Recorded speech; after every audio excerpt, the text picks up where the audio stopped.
Hello and welcome back to our presentation on self-building, building your own home with Woodberry Homes Ltd. This series is broken into 4 parts. This is part 2, selecting a self-build plot. Selecting the plot is of course one of the most important parts of the process. To save time and money, it is advisable to strike a balance between what is needed and what one can reasonably expect it possible to acquire. We'll be looking at location, parcel size and access, including access rights and accessibility, potential encumbrances, and assessing site suitability for development. First is location. If it wasn't already clear from the title, location is important. It's not just about where you can see yourself living. The area has a huge impact on the value of land and the value of your eventual home. This is much the same as when buying a home. Once an estate agent knows what you're looking for in the home, they then need to find one that is situated in an area that can cater to the needs of you and your family. One of the first things that come to mind is the weather. Although we might not openly express it, in your mind's eye, I highly doubt that you're envisioning your home in anything less than sunshine. If you have a family and kids, what schools are available will no doubt be a factor too. Do you need primary schools to be nearby, or secondary schools, or both? Will you require care services? Similarly, do you or anyone who will be living with you have a health condition with specific care needs? Do these needs require proximity to certain healthcare services? Do you drive? Do you have young dependents who will need to commute? Transport options may be important. Traffic conditions too, and your home's location relative to the main roads also have a significant impact on the value of a plot of land or a home. If there are 2 plots of land on either side of a road, you want to be sure that you pick the right one. Otherwise you could pay the same building costs as your future neighbour opposite, only to find your property is worth a lot less than theirs. Amenities and their costs is another element affecting area value. Does the area have everything you need, or are you going to have to travel 1 or 2 towns over for various purchases or activities? What's the cost of water, electricity and gas? As above, but arguably deserving of its own bullet, is internet availability. What sort of speeds do you want or need? Is fibre optic a must, or are you happy with copper or DSL? An estate agent might also advise you on crime rates. The last thing you want is to be afraid about going out, letting your kids out, or finding that your new home is next to the corner where the local drug dealers meet up. Surrounding property values is also important. Part of the process of building a home is getting permission from the local planning authority, and they like to keep the value of neighbouring homes in line with each other. You're more likely to get permission granted to build a £400,000 home next to 2 homes of roughly the same value than on a road where the average house price is £170,000. As you can see, there is a wide assortment of information and variables to consider for what might initially seem like a very simple question. There are a lot of ways to find out this information, but it's lengthy and very tedious unless you're willing to pay for a service, be it from an estate agent or an online tool. Without a professional, you're not likely to find it all together in one place, neatly presented for your convenience. Searching for land in areas which fit your desired criteria and compiling reports of areas surrounding your ideal plot of land are services that Woodberry Homes provides to its customers.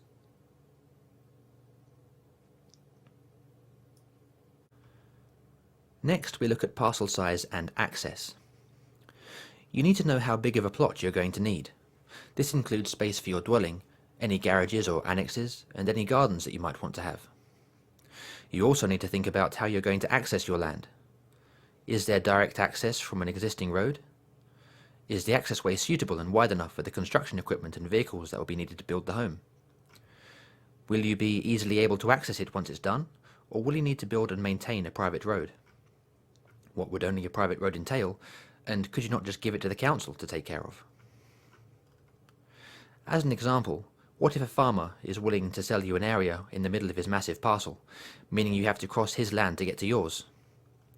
You'll need to think about the legal implications involved in trying to access your new land. These things need to be considered ahead of time to avoid disputes further down the line. Communication of intent is key, but you need to be aware of what inquiries you need to make too, in order to trigger certain legal mechanisms that would operate in your favour. If you didn't do or say the right things, or you can't prove it, you might find yourself in trouble. Legal disputes are expensive and time-consuming, and there have been many cases where the passionate parties reach a court only to find a judge who views their squabble as petty and a waste of the court's time. In such cases, one party, sometimes even the one who won the dispute, might be forced to sell their land or home to pay for the legal fees. These are extreme cases, but they can arise from minor details. So, when it comes to legal issues, it's best to avoid any issue entirely by having a professional explain to you what you need and help you set it all up. This is all dealt with in the contract and negotiation stage, which we'll get to later. The reality is that unless you're willing to take what someone is already offering as a self-built plot, the plot you want will likely be part of a much larger parcel, and you'll need to convince the owner to sell you the area that you want. Negotiations leading up to a transaction have legal implications, as do the characteristics of the land itself, and any knowledge the seller might have that might be relevant to you and your intentions insofar as he is made aware of them.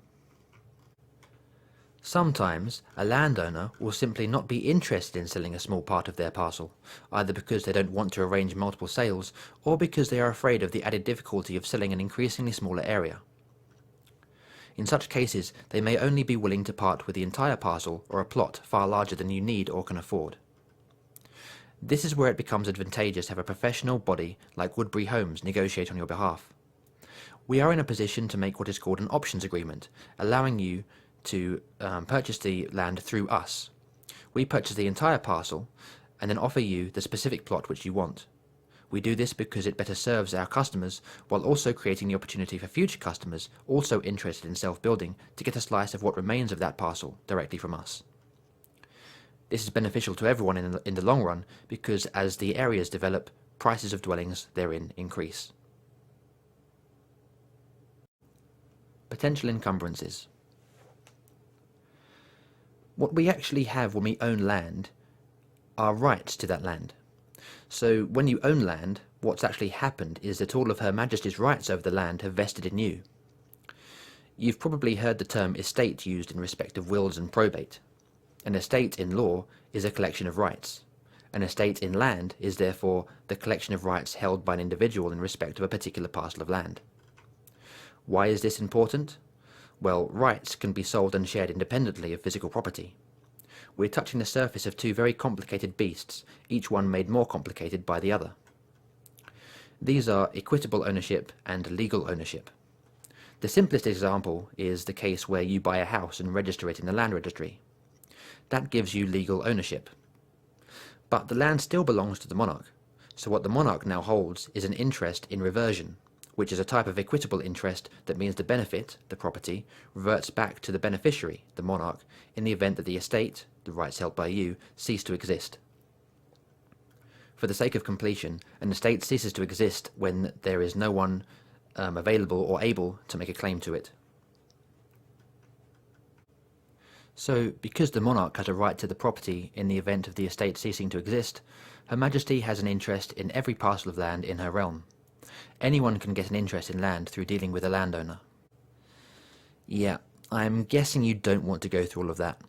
So we have terms and conditions in contracts specifically designed to mitigate and remove such risks from the buyer. This can be getting the seller to agree to bear the liability, meaning the third party can only seek compensation rather than their share in the physical property, and by ensuring that we make all necessary inquiries that the courts have over the years deemed reasonably expected of a prudent buyer. All this also needs to be worded so as to apply to the fixtures too. A fixture is something which is attached to the land in some way, but might not necessarily be considered part of it. I might as well touch on those while we're here. You'll want to have an agreement on what exactly is included with the land you're buying. This is more of a problem for land already developed on, but it can apply to undeveloped land too, such as where sheds, statues, and other features are present. If you choose a professional like Woodberry Homes to deal with this for you, you can enjoy not having to worry about trying to wrap your head around all of this or trying to figure out what else you don't know, such as how encumbrances can also be upon you. Since rights can be sold and shared, they can give rise to obligations by the seller of those rights in order to enable the beneficiary to actually enjoy the benefit that those rights conferred upon them. A common example would be relinquishing a right to light in exchange for money so that the neighbour can build an extension. A new owner will find that they can't get that right to light back. Have you heard of covenants and easements? Some of these, especially easements, run with the land, which means that in acquiring land, you might be acquiring an obligation or restriction over the enjoyment of that land. The last thing you want to do is acquire land and then find out that your new self-build plot came with a restrictive covenant not to build on it. Finally, assessing site suitability. We've already mentioned location, surrounding area, size, access and encumbrances, but there's also the quality of the land itself. We've all heard about houses built atop poor foundations. We can take steps to deal with this, but ultimately we're still building on the earth, so the mineral content in the earth is important to know.